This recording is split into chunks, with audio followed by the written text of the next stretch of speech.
Recall that we have studied the Sutram 5.4.151 Urah Prabhritibhyah Kap, from which the Anuvritti of Kap goes down to the end of this fifth chapter of the Ashtadhyayi. We have also studied the Sutram 5.4.153 Nadyaritascha. Let us now take the next Sutram in the Ashtadhyayi order. Sutram is 5.4.154 Sheshad Vibhasha. Vritti says Anukta Samasanta Sheshadhikarasthad Bhuvrihehe Kabva Syat. Anukta Samasantat Sheshadhikarasthat Bahuvrihehe Kapva Syat.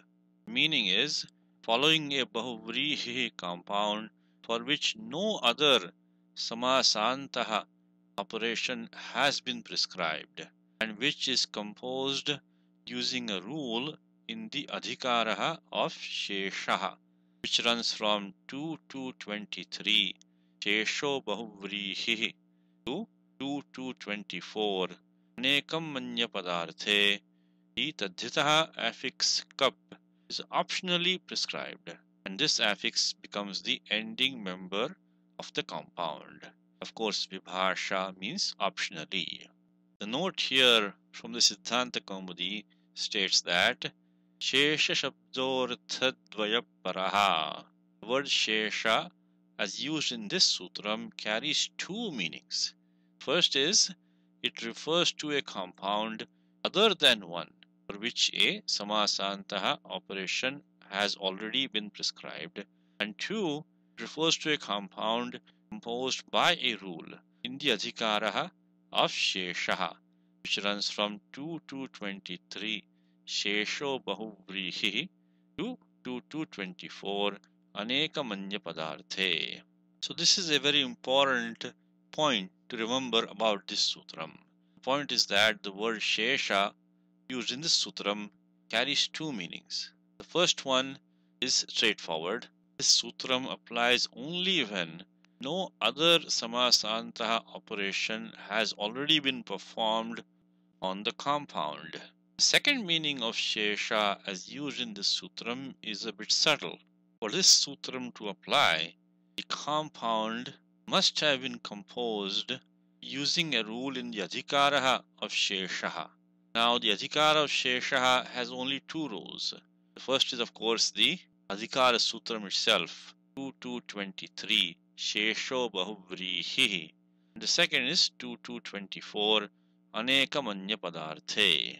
Sutram 2 to 24, Aneka Manya Padarte is the Samasa Vidhayaka Sutram which prescribes compound formation.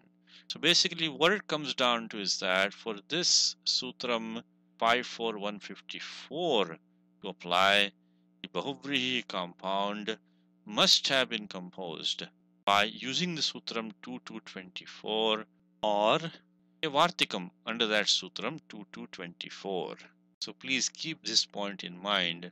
It is not entirely obvious when you look at this Sutram that the term Shesha has two meanings. The first meaning is quite straightforward, but the second meaning is the more subtle meaning. It's an important condition which has to be checked before applying this Sutram 5.4.154. The Sutram 5.4.154 is a far-reaching rule. It says that any Bahuvrihi compound described by the Sutram 2 to 24 or a Vartikam under that Sutram may optionally take the Samasanta Pratyaha Kap, provided, of course, no other Samasantaha operation has already been prescribed for that compound. We know that the Sutram 2 to 24 Aneka Manya Padarte is the main Sutram which prescribes Bahuvrihi compounds. And since any compound prescribed by that Sutram may optionally take the affix Kap, we can see that the Sutram 5.4.154 Sheshad Vibhasha is a wide-reaching Sutram. So we should make a special note of it. Okay. Let us now take an example to see how this sutram works. Example is Mahadyasho Yasya Saha equals Mahayashaha or Mahayashaskaha, he who has great renown. The Alaukika Vigraha is Mahat Su plus Yashas Su, compounding prescribed by the Sutram 2224 Aneka Manya Padarthe.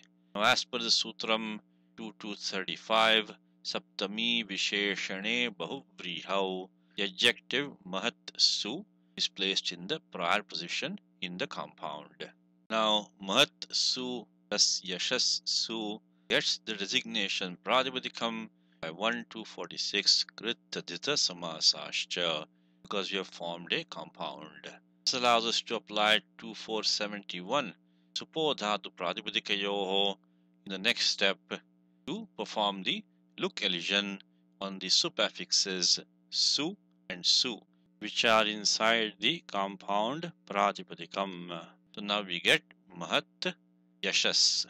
The next step is to apply the Sutram 6346 An Mahataha Samanadhikarana Jatiya Yoho, which says that the ending letter Ta of Mahat is substituted by A, and Mahat is followed by either a latter member of a compound which has Samanadhikaranam, refers to the same item as does Mahat, or the affix Jatiya. In the present example, we have Samana Adhikaranam because both Mahat and Yashas refer to the same item.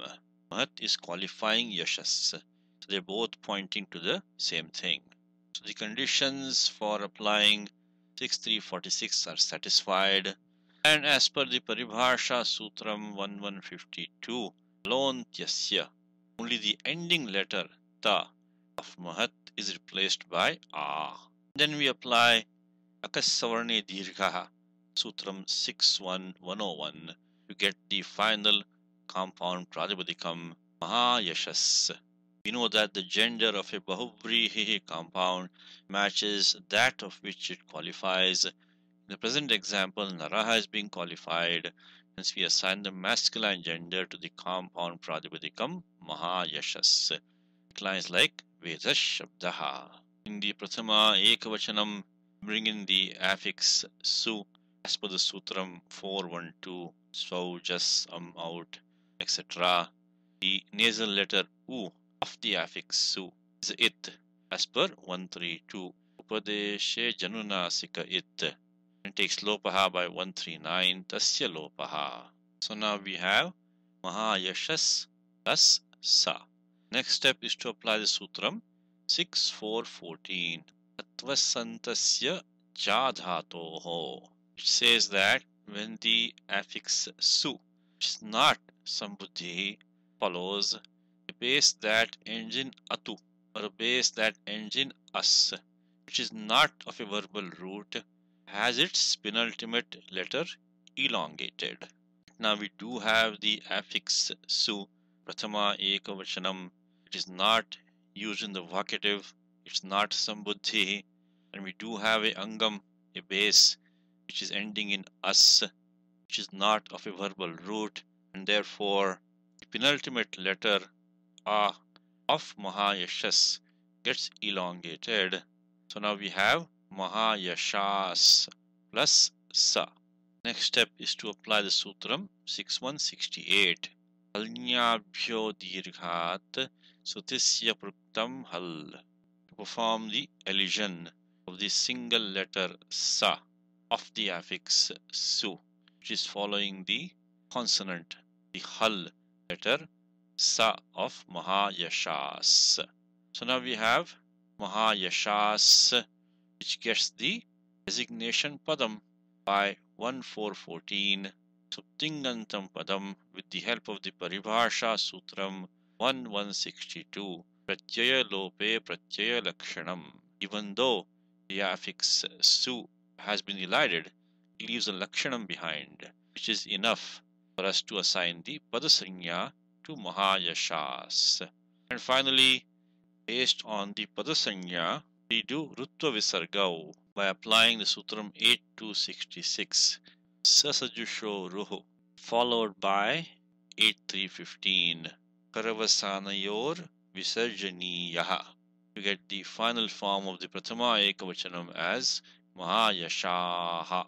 Now, as per the Sutram 5.4.154, the affix kap is prescribed optionally.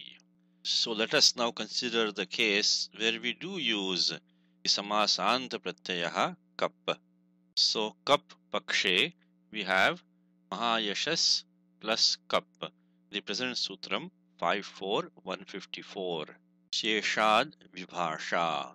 Conditions for applying 5.4.154 are satisfied because we do have a bahuvrihi compound which has been composed using the Sutram 2.2.24 Anekamanya Padarthe, which is in the adhikaraha of Shesha, and no other samasantaha operation has been performed on this compound Mahayashas. Okay, so now we have Mahayashas plus kap. The ending letter pa of the affix kap is a it as per the Sutram 1.3.3 Halantyam, and it takes lopaha by 1.3.9 tasya lopaha.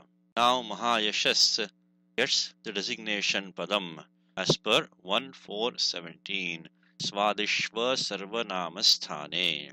Because the affix kap is a swadi pratyayaha, in fact it is the last of the swadi pratyayaha which begin all the way from 4.1.2 swaujas etc. down to the end of the 5th chapter of the Ashtadhyayi. So kap is the last of the swadi pratyayaha. Kap does not have the sarvanamasthana sanya, so the conditions for applying 1.4.17 are satisfied, and we can assign the designation padam to the angam Mahayashas. Remember that 1.4.18 Yachivam does not apply here because the affix kap does not begin either with a vowel or the letter ya. Now, based on Mahayashas getting the padasanya, we can apply Rutva Visargau by 8.2.66 Sasajasho Ruho and 8.3.15 Karavasanayor Visarjaniyaha. To get Mahayashaha plus ka. And finally, we apply 8.3.38 Sopadadau to replace the Visargaha by the letter Sa. Recall that the Sutram 8.3.38 Sopadadau means that when followed by the affix Pasha or Kalpa or Ka or Kamya, the Visargaha is replaced by the letter Sa. In the present situation, we have Visargaha followed by the affix Kap, which after removing the it letter Pa reduces to Ka. So the conditions for applying 8.3.38 are satisfied. So we replace the Visargaha by the letter Sa to get the final compound Pratipadikam Mahayashaska. So the gender of a bahuvrihi compound matches that of which it qualifies. In the present example, Nara has been qualified, hence we assign the masculine gender to the compound Pratipadikam Mahayashaska. Declines like Rama Shabdaha. Prathama Ekavachanam is Mahayashaskaha. The note here says Anukta Samasantat Kim. Why does the Vritti of the Sutram say Anukta Samasantat, meaning following a compound other than one for which a Samasantaha operation has already been prescribed? That is one meaning of the word Sheshad in the Sutram. The reason is that, consider the example, Dvau Padau Yasya Saha equals Dvipat. This compound has already undergone a Samasantaha operation in the form of an elision described by 5.4.140 Sankhyasu Purvasya. The elision is of the final letter A of the compound Pratipadikam. This elision is also a Samasantaha operation. The lopaha is Samasantaha. Hence this compound now cannot optionally take the Samasantaha affix kap described by this Sutram 5.4.154. So before applying the Sutram 5.4.154, we have to make sure that no other Samasantaha operation has been performed on that bahuvrihi compound. The second note asks the question, Sheshadhikarasthat kim? Why does the vritti of this sutram say Sheshadhikarasthat, following a compound composed by a rule in the adhikara of Shesha, which runs from 2 to 23, Shesho bahuvrihi, to 2 to 24, anekamanya padarthe. This is the second meaning of the word Sheshat used in the Sutram 54154. Reason is, consider the example Putrena saha agataha pita equals sahaputraha or saputraha agataha pita. This compound is composed using the Sutram 2228 Tena saheti tulya yoge, which is outside the adhikara of Sheshaha. Hence this compound now cannot optionally take the Samasantaha affix kap described by Sutram 54154. So before applying this Sutram 54154, we have to make sure that the bahuvrihi compound in question has been composed using the Sutram 2224 anekamanya padarthe, which is the Samasa Vidhayaka Sutram in the adhikara of Sheshaha, or it could be composed using a Vartikam under that Sutram 2224. The Vartikani under that Sutram are also in the adhikara of Sheshaha. So please keep this important point in mind.